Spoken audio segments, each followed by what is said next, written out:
بسم اللہ الرحمن الرحیم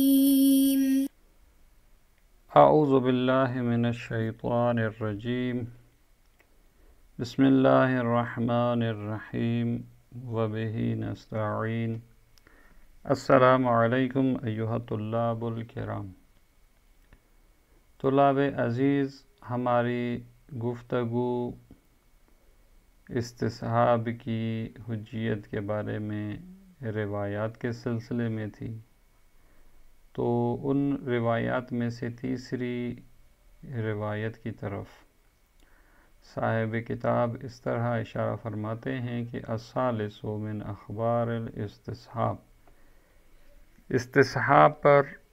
یا استصحاب کی حجیت پر دلالت کرنے والی روایات میں سے تیسری روایت جو ہے وہ صحیح زرارۃ ایضاً، یہ روایت بھی زرارہ کی ہی ہے جو کہ سندن بھی صحیح ہے۔ قال، زرارہ کہتا ہے، من لم یدر فی اربعہ او فی اثنتین وقد احرز اثنتین۔ اس نے جو سوال کیا ہے وہ اس طرح ہے کہ ایک شخص ہے جس کو نہیں معلوم کہ وہ چوتھی رکعت میں ہے یا دوسری رکعت میں ہے، اور اس نے 2 رکعتوں کا احراز کر لیا ہے، یعنی 2 رکعتیں پڑھ لی ہیں، اب اس کو شک یہ ہے کہ یہ دوسری رکعت ہے یا چوتھی۔ مثلا جس طرح تشہد کی حالت ہے، اب تشہد دوسری رکعت میں بھی ہوتا ہے، چوتھی رکعت میں بھی، اس کو شک ہے کہ یہ تشہد میں پڑھ رہا ہوں دوسری رکعت کا ہے یا چوتھی رکعت کا، تو اس کا کیا حکم ہے؟ امام فرماتے ہیں، قال یرکع رکعتین، 2 رکعتیں پڑھے گا، و4 سجدات، اور 4 سجدے، چونکہ ہر رکعت میں 2 سجدے ہوتے ہیں تو 4 سجدے انجام دے گا۔ وہو قائم بفاتحۃ الکتاب، اور وہ کھڑے ہو کر اور سورہ الحمد پڑھے گا، یعنی یہ جو 2 رکعتیں پڑھے گا تو دونوں میں سورہ حمد پڑھے گا، یعنی وہ یہ اس طرح نہیں ہے کہ تسبیح 4 پڑھے، نہیں، بلکہ 2 رکعتیں جو پڑھے گا ان میں سورہ حمد پڑھے گا۔ اس کے بعد وہ یتشہد، اور تشہد بھی پڑھے گا، ولا شیء علیہ، اس کے علاوہ مزید اس پر کوئی چیز نہیں ہے۔ پھر وہ دوسری صورت کے بارے میں ایک سوال کرتا ہے، وَإِذَا لَمْ يَدْرِ فِي ثَلَاثَ هُوَ أَوْ 4 وَقَدْ أَحْرَزَ 3۔ وہ شخص جو نہیں جانتا کہ وہ تیسری رکعت میں ہے یا چوتھی میں ہے، اور اس نے 3 رکعتوں کا احراز کر لیا ہے، یعنی 3 رکعتیں پڑھ چکا ہے، اب تیسری میں شک ہے اس کو کہ یہ تیسری ہے یا چوتھی ہے، تو وہ کیا کرے؟ تو امام فرماتے ہیں، قام فاضاف الیہ اخری، کھڑا ہوگا اور 1 رکعت کا اضافہ کرے گا، یعنی 1 رکعت مزید پڑھے گا، ولا شیء علیہ، اس پر مزید کوئی چیز نہیں ہے۔ اس کے بعد امام جو ہے وہ کچھ جملات ارشاد فرماتے ہیں کہ ولا ينقض الیقین بالشک، یقین کو شک کے ذریعے نہیں توڑے گا، یعنی جو یقین ہے اس کو اور جو شک ہے، تو شک کی حالت جو ہے وہ یقین کی حالت کو جو ہے وہ نہیں توڑے گی، نہیں توڑتی۔ ولا يدخل الشک فی الیقین، اور وہ شک کو یقین میں داخل نہ کرے، یعنی جو حالت شک ہے وہ جو حالت یقین ہے یہ الگ الگ ہیں۔ ولا یخلط احدہما بالآخر، ایک جو حالت یقین ہے اس کو دوسری کے ساتھ مخلوط نہ کرے، یعنی ہر کسی کا اپنا جو ہے وہ احکامات ہیں۔ وَلَكِنَّهُ يَنْقُضُ الشَّكَّ بِالْيَقِينِ، یا يُنْقَضُ الشَّكُّ بِالْيَقِينِ، اور یقین کے ذریعے شک کو توڑا جا سکتا ہے، یا وہ شخص جو ہے وہ شک کو یقین کے ذریعے توڑ سکتا ہے،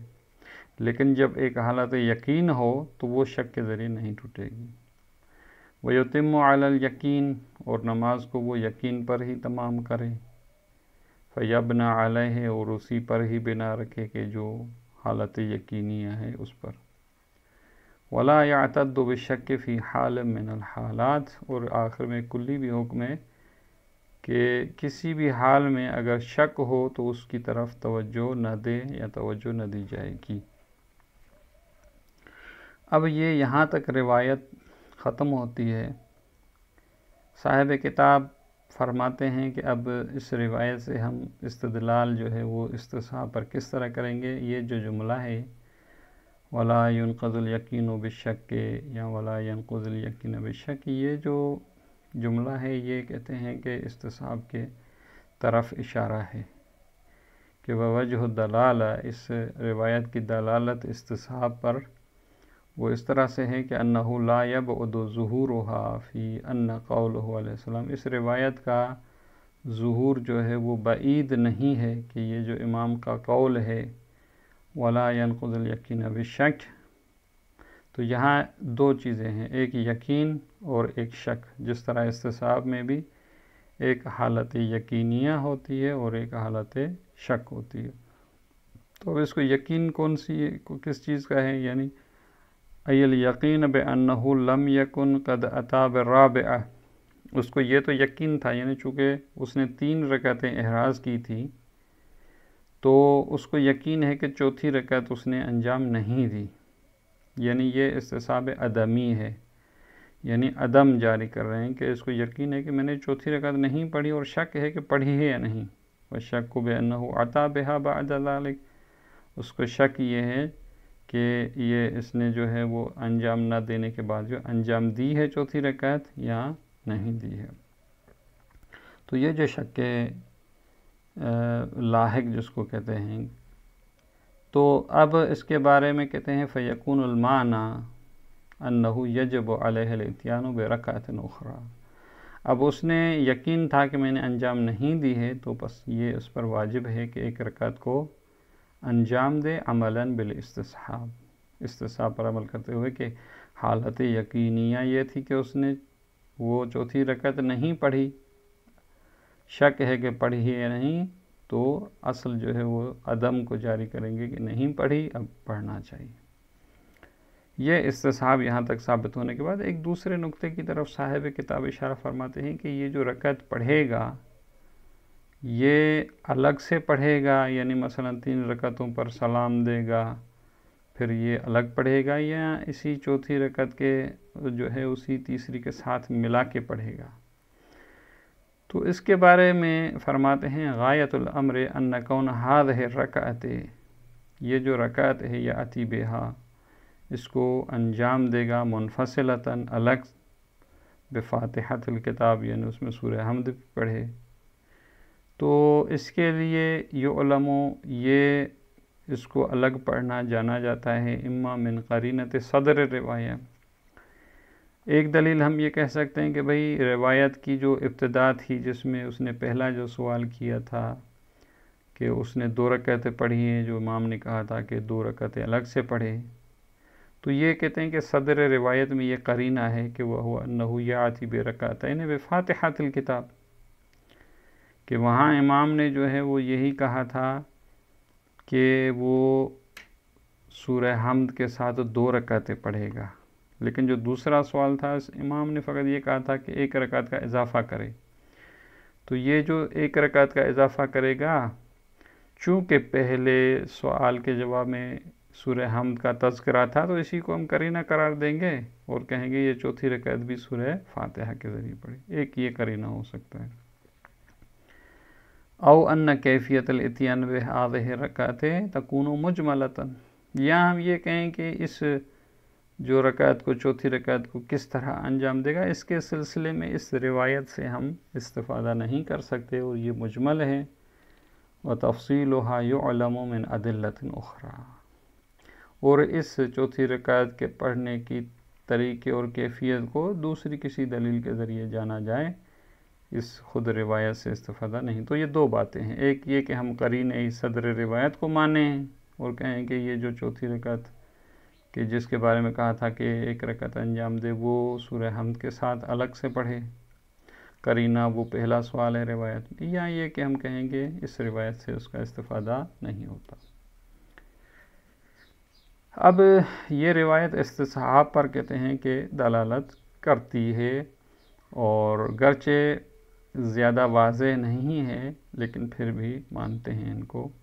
کہ وَهَذِهِ الرِّوَایَةُ وَإِن لَمْ تَكُن مِثْلَ سَابِقَتَيْهَا، کہتے ہیں یہ جو تیسری روایت ہے پہلے والی دو روایتوں کی طرح نہیں ہے، کہ پہلے والی دو روایتیں جو تھی وہ فی وضوح الدلالۃ علی الاستصحاب، کہ ان دو روایتوں کی دلالت حجیت استصحاب پر واضح تھی، لیکن یہ روایت اس طرح واضح نہیں ہے، لیکن بقرینۃ تلک الروایتین، لیکن ان دونوں روایتوں کو قرینہ قرار دیتے ہوئے وبل غیرہما، اس سے علاوہ دوسری بھی روایات ہیں ان میں بھی یہی کلمہ استعمال ہوا تھا لا ينقض الیقین بالشک، تو ان کو قرینہ دیتے ہوئے کہتے ہیں یستظہر ان ھذہ العبارہ، اس چیز کو مانا جا سکتا ہے یا استظہار کیا جا سکتا ہے کہ یہ عبارت جو ہے اس روایت میں وہی قولہ علیہ السلام لا تنقض الیقین بالشک یراد منہا الاستصحاب، کہتے ہیں کہ یہ جو روایت میں مختلف روایت میں یہ جو جملہ ہے لا ينقض الیقین یا لا تنقض الیقین بالشک، اس سے مراد وہی استصحاب ہی ہے، اس روایت میں بھی ایسا ہی جملہ ذکر ہوا ہے، تو لہذا اسی کو مبنا قرار دے کر کہتے ہیں کہ یہ روایت بھی استصحاب پر دلالت کرتی ہے۔ اس کے بعد چوتھی روایت کی طرف اشارہ فرماتے ہیں ما عن المجلسی بسندہ الی ابی عبداللہ علیہ السلام قال قال امیر المؤمنین علیہ السلام من کان علی یقین فشک فلیمض علی یقینہ فإن الشک لا ينقض، فرماتے ہیں کہ مجلسی کے کتاب سے جو ہے وہ سند جو ہے وہ امام صادق علیہ السلام کی طرف ہے، اور وہ امام صادق فرماتے ہیں کہ حضرت علی علیہ السلام امیر المومنین علیہ السلام نے فرمایا کہ جو شخص یقین پر ہو پھر وہ شک کرے تو اس کو اپنے یقین پر ہی امضا کرنی چاہیے اور اپنے یقین پر ہی عمل کرنا چاہیے، اور فإن الشک لا ينقض، شک جو ہے وہ یقین کو نہیں توڑتا۔ تو یہ اس روایت سے بھی کہتے ہیں کہ وہی حالت یقین اور شک کی بات ہے، اور شک حالت یقین کو نہیں توڑے گا، تو یہ بھی تقریباً وہی استصحاب والی بات اس سے پتہ کیا جا سکتا، اگرچہ بعد میں ان صاحب کتاب جو ہے وہ ان کے بارے میں اپنی رائے یہی دیتے ہیں کہ ان میں دوسرا احتمال بھی آ سکتا ہے کہ ان کو اب بعد میں پڑھتے ہیں۔ الخامس، پانچویں روایت، وہ بھی ما عن الخصال عن الباقر علیہ السلام عنہ علیہ السلام مثلها، کہتے ہیں کتاب خصال سے جو ہے وہ امام باقر علیہ السلام سے روایت اسی طرح ہی ہے، یہاں مثلا یہ امام صادق علیہ السلام سے اور یہ امام باقر علیہ السلام سے وہی عین کلمات ہیں اس میں۔ چھٹی روایت کی طرف اشارہ فرماتے ہیں السادس ما عن البحار عنہ علیہ السلام، کتاب بحار سے جو ہے وہ امام سے نقل ہے کہ من کان علی یقین، جو شخص یقین پر ہو یعنی اس کو پہلے یقین ہو، فاصابہ الشک، پھر اس کو شک جو ہے وہ لاحق ہو، تو فلیمض علی یقینہ، وہ شخص اپنے یقین پر ہی امضا کرے، اس کے یقین کو ہی لے، فإن الیقین لا یدفع بالشک، یقین جو ہے وہ شک کے ذریعے دفع نہیں کیا جائے گا۔ تو یہاں پر بھی ایک شک کی بات ہے، یقین کی بات ہے، تو استصحاب میں بھی فرماتے ہیں شک اور یقین ہوتا ہے، تو یہاں بھی کہا جا سکتا ہے۔ اب یہ چوتھی اور پانچویں اور چھٹی یہ جو تین روایات ہیں اس کے بارے میں صاحب کتاب فرماتے ہیں وَهَذِهِ الرِّوَایَاتُ الثَّلَاثُ، یہ جو تین روایات ہیں وَإِنْ كَانَ يُمْكِنُ تَطْبِيقُهَا عَلَى قَاعِدَةِ الشَّكِّ السَّارِي، ایک احتمال یہ ہے کہ ان روایات کو تطبیق دیں ہم قاعدہ شک ساری پر، کہ ابتدا میں ہم نے جو ہے وہ اس کے بارے میں گفتگو کی تھی کہ ایک استصحاب ہوتا ہے، ایک قاعدہ شک ساری ہوتا ہے۔ شک ساری میں جس کو مختصر یوں کہیں کہ بعد والا شک جو ہے وہ پہلے والے یقین کی طرف چلا جاتا ہے، یعنی پہلے والا جو یقین تھا میں نے درست کیا تھا یا نہیں۔ مثلا جس طرح مثال دی تھی کہ جمعے والے دن مجھے یقین تھا زید کی عدالت کا، پھر ہفتے والے دن مجھے شک ہو کہ یہ جمعے والے دن جو میں نے یقین کیا تھا درست تھا یا نہیں۔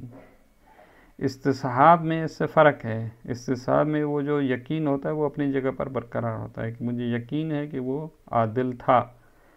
لیکن شک یہ ہوتا ہے کہ ہفتے والے دن اس نے کوئی ایسا کام تو نہیں کر دیا کہ جس کی وجہ سے اس کی عدالت ختم ہو گئی ہے۔ تو لہٰذا کہتے ہیں کہ ممکن ہے یہاں پر شک سے مراد وہ شک ساری ہو۔ ایک یہ احتمال ہے کما یمکن تطبیقها علی الاستصحاب، اور ایک یہ بھی ممکن ہے کہ اس کو استصحاب میں ہم یہ جو تین روایتیں اس سے استصحاب کا بھی احتمال ہے کہ استصحاب کی حجت پر دلالت کرتی ہیں،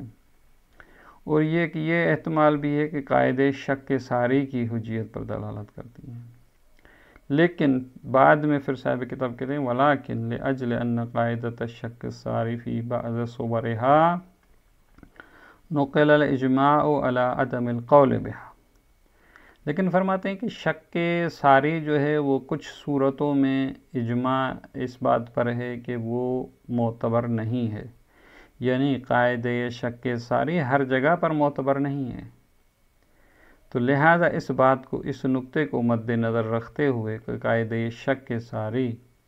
ہر جگہ نہیں چلتا بلکہ کچھ جگہوں پر وہ جو ہے وہ حجت ہے، ایک یہ بات۔ وظاہر هذه الروایات، اور یہ جو تین روایات تھی ان کی جو بات ہے، ان کا جو ظہور ہے حجیت و مضمونها علی الاطلاق، کہ یہ کہہ رہی ہیں کہ ہر صورت میں جو ہے جس چیز کی طرف یہ اشارہ کرتی ہیں وہ ہر صورت میں حجت ہے۔ تو لہذا ان روایات کا ظہور یہ ہے کہ ہر صورت میں حجت ہے۔ اگر ان روایات سے شک ساری سمجھا جاتا تو وہ ہر صورت میں پھر معتبر ہونا چاہیے تھا، لیکن اصحاب نے، علماء نے وہ شک ساری کو ہر جگہ معتبر نہیں مانا، تو اس نقطے کو مد نظر رکھتے ہوئے فَيَكُونُ ذَلِكَ صَارِفًا عَنْ تَطْبِيقِهَا عَلَى هَذِهِ الْقَاعِدَةِ، لہذا ان روایات کو قاعدہ شک ساری پر تطبیق کرنے سے منہ موڑا جائے گا، یہ کہا جائے گا کہ یہ استصحاب پر دلالت کرتے ہیں۔ ثم ان مقاربة هذه الروایات في التعبیر للصحیحة الأولى الصریحة في الاستصحاب في موردها وللثانیة الظاہرة فيه قرینة على الاستصحاب منها، اور دوسری بات یہ ہے کہ یہ جو روایات ہیں یہ بھی ان میں تعبیر تقریباً وہی ہے کہ اپنے یقین کو لے لے، اور شک ہو تو شک جو ہے وہ اس کی طرف جو ہے وہ توجہ نہ دی جائے۔ تو اس طرح کی کہتے ہیں کہ جو تعبیرات ہیں یہ تقریباً وہی تعبیرات ہیں جو پہلی روایت میں تھی، جو صریح تھی، استصحاب کو ثابت کرتی تھی اپنے مورد میں، یا اس طرح جو دوسری روایت تھی وہ بھی ظہور رکھ رہی تھی۔ تو اس طرح کی تعبیرات ان تین روایات میں بھی یہ قرینہ بنتی ہیں کہ ان تین روایات، یہ جو چوتھی، پانچویں اور چھٹی ہے، ان سے بھی استصحاب ہی مراد لیا جائے۔ تو لہذا صاحب کتاب اس بات کی طرف آتے ہیں کہ یہ جو تین روایات ہیں ان کو ہم قاعدہ شک ساری پر جو ہے وہ حمل نہیں کریں گے، بلکہ ہم یہی کہیں گے کہ ان سے بھی استصحاب سمجھا جا سکتا ہے۔ اب اس کے بعد آگے اس روایت کا سلسلہ چلے گا، انشاءاللہ اگلے سبق میں ان کو پڑھیں گے۔ والسلام علیکم ورحمۃ اللہ وبرکاتہ۔